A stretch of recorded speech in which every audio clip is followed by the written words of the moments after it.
Thanks for joining us. This is Notepad. My name is Ibrahim Sani. Well, we got a treat for you for today. Joining me in the studio is Vach Pillutla, the CEO of Al-Ikhsan Sports. Vach, thanks again for taking the time to come over to our station to talk about some of the developments that is currently happening in the sports scene as well as in the sports commercial scene. Yeah. But of course, before we jump into all that, maybe you can talk to us in terms of your relationship with Al-Ikhsan Sports. You're from India. You've been here for a few years now. Right. How has it been? Are you settling down quite well? Well, settling down, it's been more than settling down. I would say I have pretty much settled down in Malaysia. I've been with Al-Ikhsan since 2017 January, so this is pretty much my 6th year in the business, and I think over the past 6 years, Al-Ikhsan has seen very good growth, strong performance financially, as well as in terms of our relationship with the consumers, as well as the brands, global brands as well. So I think today Al-Ikhsan is clearly the #1 sports retailer in Malaysia. We are the #1 football retailer in the whole of Southeast Asia, and we are probably in the top 10 to 15 football retailers globally now. Let's talk about that. Al-Ikhsan is a household name, especially for a sports enthusiast like me. There's a lot of us that buy stuff from Al-Ikhsan. What puts Al-Ikhsan as the #1 sports retailer in the country and a #1 football retailer in Southeast Asia? What is the differentiating factor there? I think as a company, we are heavily steeped in football. We understand the local consumers better than any other retailer, any other sports retailer, or any other retailer within our category is what I think. We don't take the position that we should elevate the consumer or we should educate the consumer. We take the position that the consumer already knows what he wants, and it is our job as a retailer to be the most preferred or the most desired destination for that consumer. So we focus on bringing the products that our consumers want. Okay, what is it that the products that the consumers want? So, as an example, let me give you an example here. I see if you see the Malaysian landscape, it's a very interesting country. While people may call it an emerging economy, in a lot of ways it behaves like a developed economy. You know, it's got a very strong infrastructure. The consumers are very, very clear in terms of brands. They're aware of what benefits each brand brings to them. And they're very focused on the functional aspects. So if you look at a typical emerging economy, you will see that the contribution of multi-brand is generally very low, right? But in a place like Malaysia, which behaves, or in a developed economy, the contribution of multi-brands is always higher because the consumers understand their brands, they know what they want, and they are willing to experiment in terms of the benefits that some of the other brands could bring to the table. So, in this aspect, do you believe that Malaysia's consumer behavior patterns are a little bit different from other markets within the region because of this differentiating factor? I would say pretty developed in terms of the way the consumers behave. I would say it's a bit like it's probably more evolved than in Indonesia. And pretty much on par with the Singapore in terms of the way the consumers behave, right? Okay.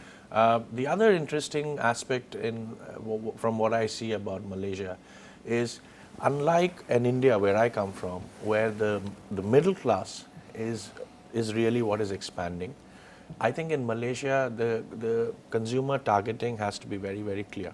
You have to position yourself either as a very premium concept or a entry level concept. So we have always taken a position that our consumers want the best value for their money. They want brands, but they want the best value for their money, which is why we focus a lot on trying to bring brands, but at extremely affordable prices. So it's into your margin, no? Yes and no.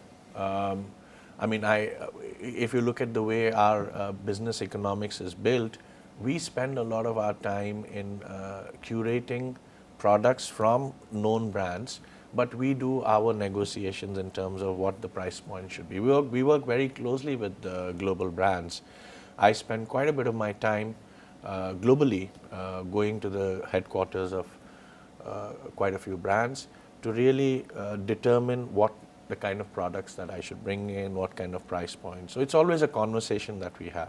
Make me understand, when you go to a particular, let's say, a football club in Europe,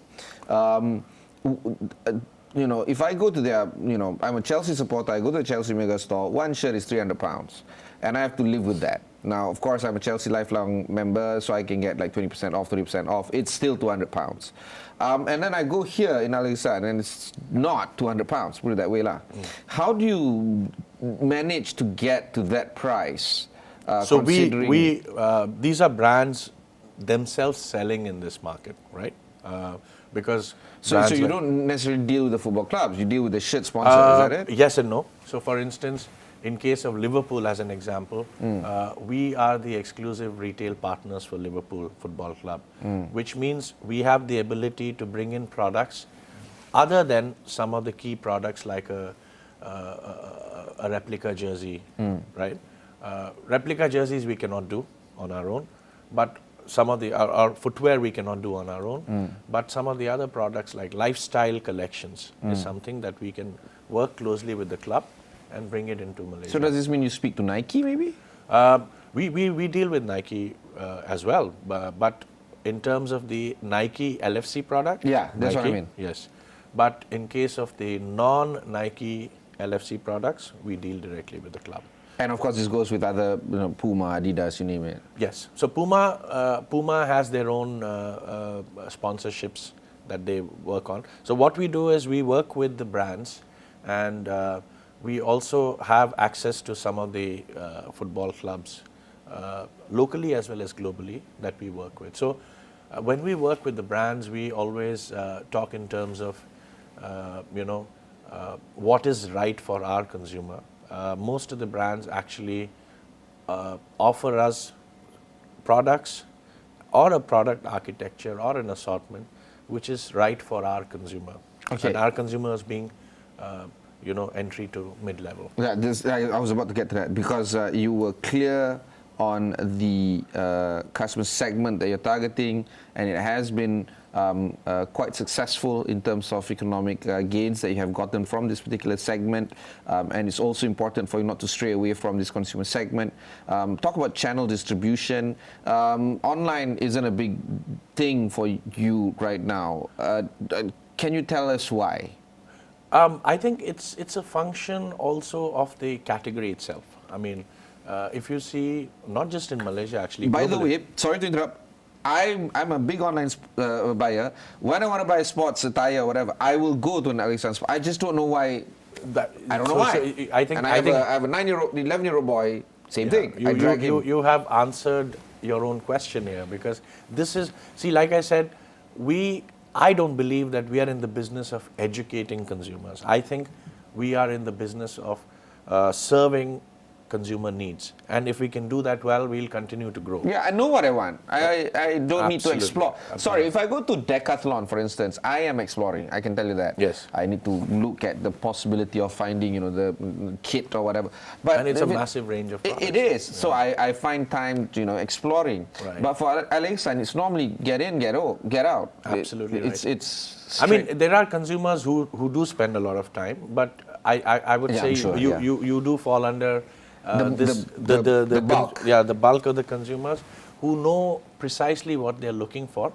You may not be entirely decisive in terms of the brand you want, which is why we have the way we have structured our business is we are a category first business, meaning we focus on we have very clear focus on the kind of categories we want to serve to the consumers, namely football, running, lifestyle, slipper, slides, and so on. So we have about 7 or 8 key categories that when you go into an Al-Ikhsan, you will always see, right?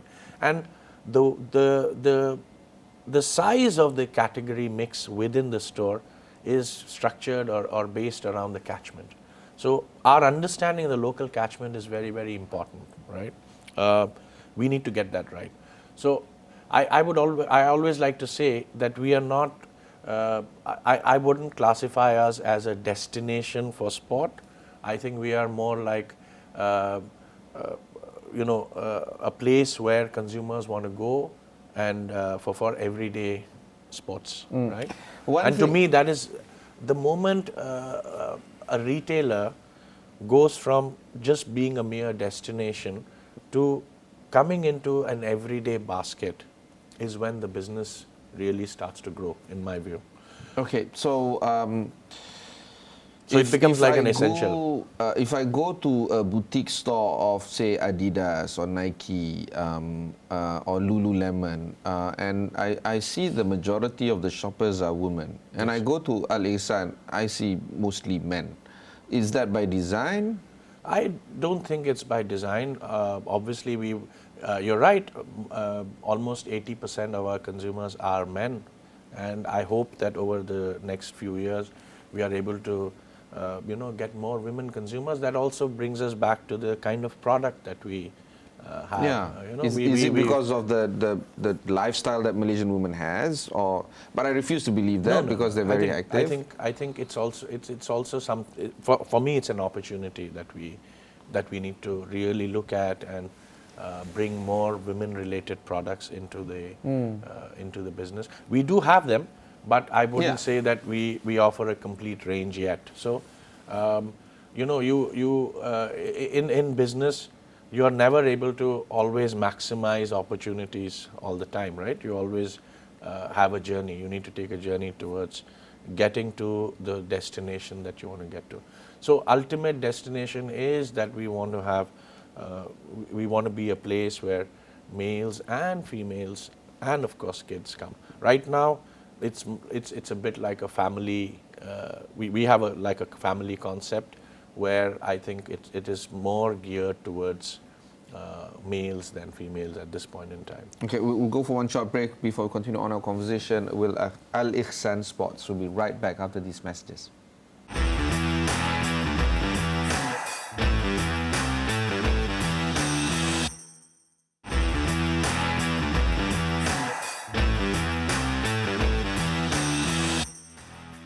Thanks for staying on with us. I have with me in the studio Vach Pillutla, the CEO of Al-Ikhsan Sports. Vach, let's talk a little bit more about some of the items that have been going on well for Al-Ikhsan. That whole notion of a destination area, customer sizing of the entry market very clearly and not straying away from it, capitalizing on your a bit more dominant male population rather than the female ones. These are the ones that have got you here, and of course the old adage of what got you here will not get you to where you want to be. So what would be some of the ideas that you can share with us for this year that might be important for us to understand in terms of what you're exploring, what you're thinking, the kind of framework that you're building for the years to come? Right. So I think so far you're absolutely right. We have achieved a certain scale. We have about 175 stores as of end 2022. I did not realize you have a lot of. Yeah, we have. Okay. We now have sort of, I guess, pretty much figured out what the right concepts are.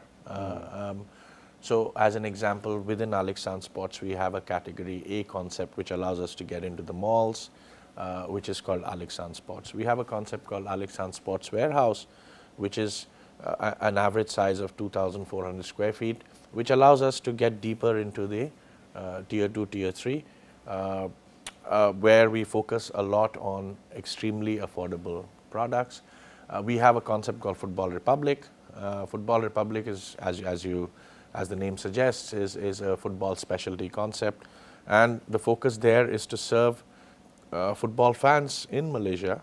I think we have we toyed with the merchandise mix and what kind of layout works for us. I think, but now we have pretty much figured out what works in terms of the merchandise mix and what are the products that should go in there. So now we are, I think, set for expansion of the football concept. I think going forward, we do see a huge opportunity. One of the fastest growing categories within our portfolio is running, so casual as well as technical. So we do see an opportunity to get into that in a much bigger way. Kids is an opportunity that we mustn't forget. That is also a category within our business which is growing. There is, like you said, while we have figured out what males want, I think there's a lot that we need to do in terms of women, so that's an area which we will obviously get into. So in the next 3 years, I see a lot more concepts, a lot more sort of category specialty concepts that will come in. And also we will embark into East Malaysia as well. So East Malaysia, we have zero presence right now. And we do believe that there's a lot of demand for Al-Ikhsan and its products within that market. So that's an area which we look into. And I think once we are able to get this in place, I think as a concept, Al-Ikhsan, as an economic model, it's a very, very strong model that can get replicated globally, especially in the emerging markets. So we believe that there's a lot of opportunity to go outside as well. So how are you going to support this growth? When you talk about 175 stores in Malaysia, there's an amount of upkeep that you got to manage. And then now with the expansion of East Malaysia, the economic uptake is there, but are you going to borrow more? Are you going to raise existing capital? No. We have a few ways. First and foremost, we will focus a lot on developing our own people. I think we have almost 1,500 employees in the organization now, and we believe that we want to build leaders for the future from the organization. So. But your cash reserves is enough to support the growth. Yes, I mean, we are a very, very strong company in terms of financial performance. In fact, I spend a lot of my time in ensuring that we have enough, cash reserves within the organization. See, we are a retail organization, so the beauty about this model is because we don't wholesale so much, we sell direct to the consumer. How fast can we churn the inventory? So it's all about, retail is all about how well you manage your inventory. Yeah. So if you manage your inventory well, you're able to unlock more cash, and then you can use that cash for, expansion as well. So we have credit lines. The problem with retail business also is on the ability for you to keep track of the various products that you have in store, Yes. like SKUs, so to speak. Yes. Is there an automation element behind it, an AI behind it? Absolutely. I think this is an area which we do have our own processes that we have in place. In fact, we are an extremely data-driven and analytical company. Share more. But I don't think we've achieved the level of automation that we need. And what is it that you want at the end of the day? So, okay, let me give you a very simple example. We spend a lot of time, I have a whole team which looks at analyzing the information and data, and we have processes in place where, I look at that information on a weekly basis. And then my board, we have exco meetings and board meetings, exco meetings every month where we share extensive amount of information with the board. It's discussed at the board level? Your board is very hands-on? Exco level every month, board level every 3 months. So absolutely, I think it's a hands-on board from the perspective of us working towards a certain goal, right? They don't get involved in business on a day-to-day basis, of course. But we have processes, like I said, which we have put in place where we look at information from all necessary aspects, right? So to that extent, we're quite evolved in the way we look at this business. Having said that, the one area where I believe we must now start working towards is automating this whole piece. And then how can I and my team actually focus on actionable data rather than trying to spend. So 80% of my time is spent, or my team's time is spent on analyzing. How can I make sure that I actually spend only 20% of that time on analysis and 80% executing? I mean, that will unlock the strength even further. What is it that is holding you back in terms of achieving that desired Nothing. result? It's just, I think it's a journey, like I said.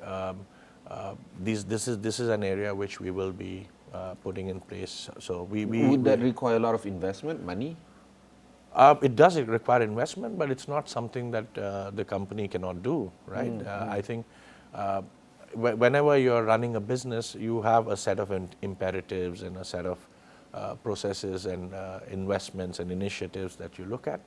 So this is the area which I call as Al-Ikhsan 3.0, because we are no longer just a Malaysian company now. I think we have a huge sort of visibility globally. Whenever global brands want to enter Malaysia, I think the first company that they look at is Al-Ikhsan. So to that extent, we are a global entity, is what I believe. And therefore, we must get those global processes. The risk about transformation is, of course, you tend to do these tweaking back end and you lose the customer touch on the ground to a point where sometimes they might just turn off and walk away. And Yes, as yes. you know, retail is a very fickle kind of business. The moment they walk away, it's very hard for them to come back. That risk, I'm sure, is on everyone's mind Yes, right now. yes. I mean, I think we are constantly thinking about how I can do more with my consumer. Yeah. And so for me, market share is a very, very important sort of metric that I look at. Mind share is also an important metric that one needs to look at.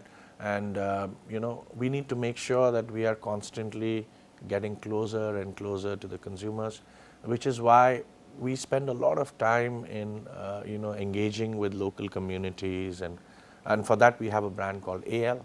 AL is Al-Ikhsan's own internal brand. It's a very interesting. All the brands are internal. Yeah. I mean, internal meaning it's our own brand. Okay. Meaning I can do what I want with that, with the brand AL. It's very interesting how the AL brand has evolved from just a private label. When it started, the whole idea was to try and fill up the vacuum that we may have from some of the main brands like Nike, Adidas, Puma, Okay. and so on. Okay. But then over the years, we see that AL has sort of achieved its own personality and its own.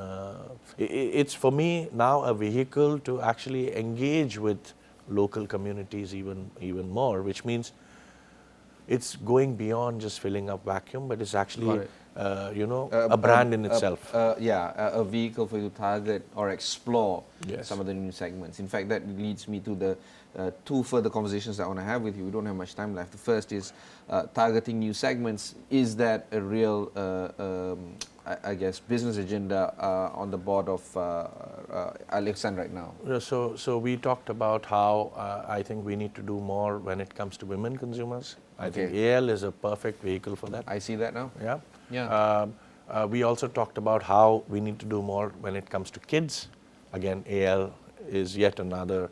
This is yet another category. Not just demography, but economic standing as well. So instead of targeting the entry base, are you looking at, say, the mass affluent or upper mass affluent? Yes, absolutely. That's a very good question, Ibrahim. Actually, within AL, we have certain further segmentation. So we have, we in the month of March or April, we're going to launch the brand ALX. ALX is a bit more evolved or a bit more elevated concept of AL. And it's going to target slightly more affluent consumers. We also do from time to time collaborations with local artists and stuff. So AL for me is really that vehicle, and that is what is going to unlock the potential for the brand. Final question for you, Vach, is your industry and my industry, we have the same problem, which is counterfeiting and pirate goods and services. We have MCMC that we can run off to.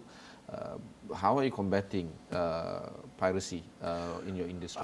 I think yes, it's an issue, but is it for me? It's not really something that I lose my sleep over, to be honest. I mean, sometimes when you have a counterfeit, it just sort of directs you towards the potential in that market, right? Why is there counterfeit in the first place? Because people want it, you know. No, So, I think yeah. I think on the other hand, it is because the brands are not able to serve or do enough to capture those consumers. Now, I mean, yes, a consumer would definitely go for an original product wouldn't instead he? of Wouldn't counterfeit. he? Yeah. Wouldn't he? I mean, he would actually like to buy the real piece, Yeah, right? yeah. But if the brand is not able to deliver on that, So, then he counterfeit. goes for counterfeit.